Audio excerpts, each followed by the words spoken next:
Hey,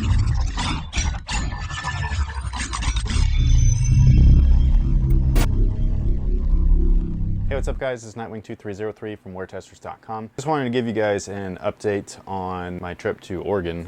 Went to Beaverton, Nike HQ. There was an event there for football.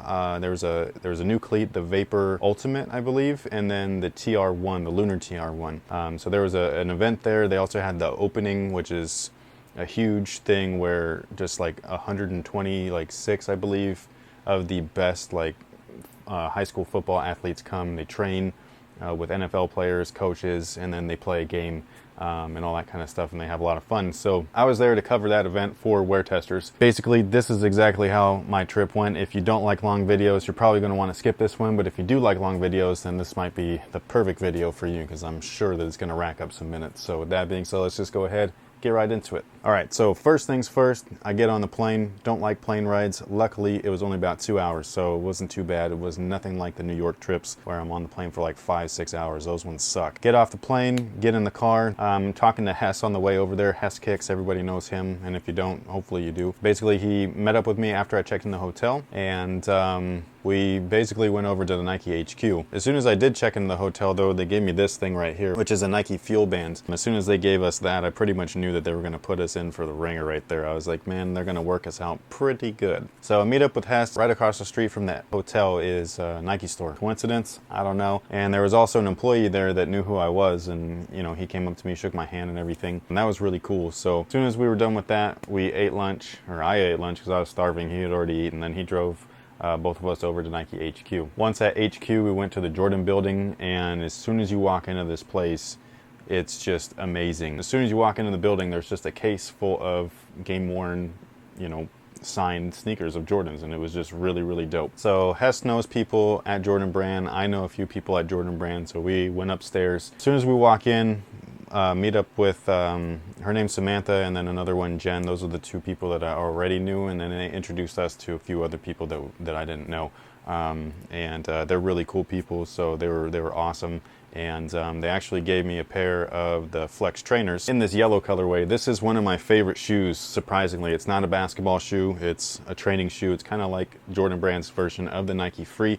I've already got a first impression video or a quick look or whatever at a different colorway that won't be releasing, but this colorway is available now, and I absolutely love these things. I wear them all the time. Very big thank you to you guys for hooking it up with a pair of sneakers. I obviously like sneakers, and so that was dope. Then we went into the back area of their offices, and that was just amazing. They had stuff in there that I'm probably not allowed to talk about, but there was the remastered series, there was the Columbia 11s. It was a sample version, so they don't look exactly the way that they will when they do officially hit retail, but they were still pretty sweet looking. Just know that the remastered series is going to be awesome. The materials are definitely on point, and they're doing their best to make everything as close to the original version of that shoe as possible.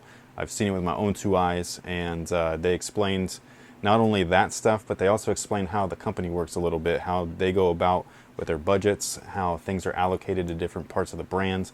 And I just thought that stuff was really, really awesome, and it was a really great learning experience. But ultimately, the Jordan building for me, growing up as a huge Jordan fan, was just a straight up boner the entire time. I just couldn't keep it all contained in my brain. It was like one of those official mind-blowing moments, and it was probably one of the best things that's ever happened to me, besides just like having my own kids and all that stuff. So it was a really, really cool moment. After that, we met up with one of my friends that I know from Instagram, and he toured us all over the damn place. Campus is so big that you actually need to ride around on a bicycle unless you feel like walking or running or whatever all over the place, and it was pretty crazy. So we rode these little bikes with like baskets on them and stuff. It was like really weird. So we did that. We went all over the place, every single building, and then the next best thing that's ever happened to me happened right after that. Basically, the Nike building where they have the Nike basketball stuff, they don't let anybody in there really unless you're an employee, which is understandable, because inside that building they had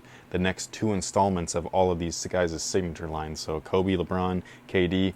They are currently releasing the 7s and like the 9s, Kobe 9s, LeBron 11s, coming up with the 12s, but they also had like the 13s, 14s, the KD 8s are getting worked on and all that stuff, and then the Kobe 10s and 11s. So these guys are way far in advance, getting everything prepared. So to sum that up, I wasn't allowed upstairs for obvious reasons. So my friend went upstairs and he was going to see, I think he was going to see if we were even allowed up there. I think that's what he was going up there for. I'm not actually sure. What ended up happening though is he came down and the elevator's open and Leo Chang walks off of the, like out of the elevator, and like I just instantly broke out in sweat. I'm usually not starstruck or anything like that, impressed or whatever with like celebrities and all that stuff, but this dude is somebody that I find to be like up there. With him there, and he talked to us, like it was crazy. Like I just got like really nervous all of a sudden. I got like really sweaty.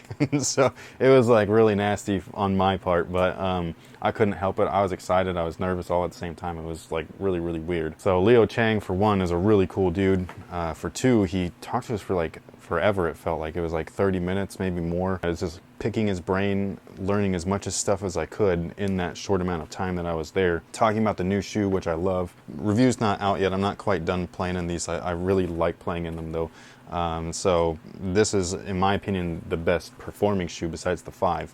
And I was telling him all of the stuff that I liked about it, all the stuff that actually I didn't tell him anything that I didn't like because there isn't much, but basically I told him everything that I liked, and you know, he was telling me, oh, that's what we were going for, so he was happy, and everything that basically what I had described was what he had initially envisioned for the shoe itself. But yeah, so that was the visit to the Nike basketball building, and then we went to another building, and that one had the it was like the training, the running, some of the sportswear stuff, and then the basketball stuff that's like $100 and less. That's where I met up with another guy that I know who actually designed the Stutter Step, the Air Max Stutter Step, and the reason why I know him is because I reviewed that shoe for Finish Line. He was the guy that designed it. He hit me up afterwards saying, hey man, I liked your review. It was very accurate, blah, blah, blah, all this stuff. And we hit it off and we're friends ever since then. And so it was really nice to not only meet him, but then he showed me some of the other stuff that's coming out, and that was also awesome. One of those shoes was the Stutter Step 2, and I did actually like the first Stutter Step. It was a good shoe for the price point, good bang for your buck model. And this is the Stutter Step 2. This one is a really dope colorway, where it's a half and half, and then they also have other ones that are going to be just like solid colors. And this doesn't release until I think 2015, this colorway, but the shoe is out now. Lacing system is really cool. I'm going to do a separate video on these, including a performance review, so stay tuned for that. But it was really cool. He gave me these and I thought that was really sweet. He also gave me another shoe that is a brand new model that's going to come out later this year, I believe in October. I'm not allowed to show that one right now. Also a budget friendly shoe though, under $100. It's got, well, I think I could say this part. It's dual fusion cushion. It's basically, they use it in some of their running stuff, and it's one of my favorite cushions for the running category. A lot of my old runners were all dual fusion cushion because I just really enjoyed the dual cushion setup, the dual foams. That's what this shoe is going to be. So I was, you know, really down for that. And I tried the shoe on, laced it up. The things fit perfect. They feel great. The traction looks awesome.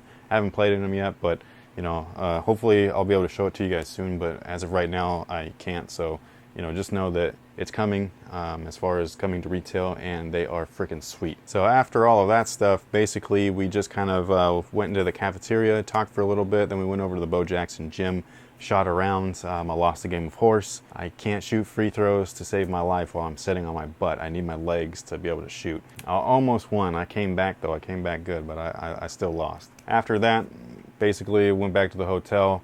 I did a little bit of work on the site, and then I went to go out to eat, and whenever I start working on the site, I lose track of time.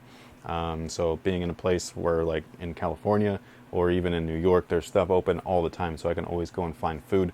Portland was a different story. Everything closes at 8, which is like, that's when my kid goes to bed, you know what I mean? Like I was just like, what the heck? So I barely found food right on time that first night, and I ate pizza so quickly in the restaurant, like that they sold a little pizza joint, that I was burning like the crap out of the roof of my mouth because I was trying to like not waste his time and stuff. So but yeah, that was Monday. That was just day one, and already I was like, this trip was so awesome.